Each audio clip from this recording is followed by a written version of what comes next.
દિલ્હીમાં ગંગા નદી યમુનાનું પાણી ગરી જતું હતું. તમે તો 50 રોલની વાત કરો. દિલ્હીમાં સાંભળો પછી તમે આખો જવાબ આપી દીધો. ઝુકી ઝોપડી બસાવી. હવે અમારે અહીંયા સાર્વજનિક આમાં ઝુકી ઝોપડી બસાવી દેશો તમે? બીજી વસ્તુ, કેજરીવાલ સાહેબે તમારો વિરોધ નથી મનાવ, તમે પંકજભાઈનો વિરોધ નથી. પંકજભાઈ મને કાલે મળ્યા હતા. તમે એમ કહો કે કરપ્શન નથી કરતા.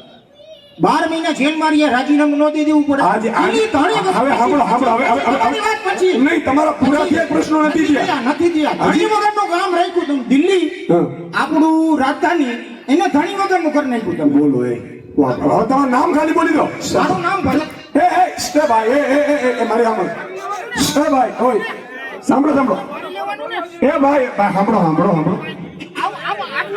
પણ મારી વાત સાંભળો. તમને 3 જવાબ આપી દઉં છું. મિત્રો આજે દિલ્હીમાં ભાઈઓ અહીંયા રાખો.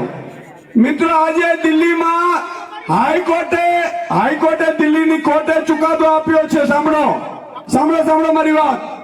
દિલ્હીની કોર્ટે ચુકાદો આપ્યો છે, મેં પોસ્ટ કરી છે.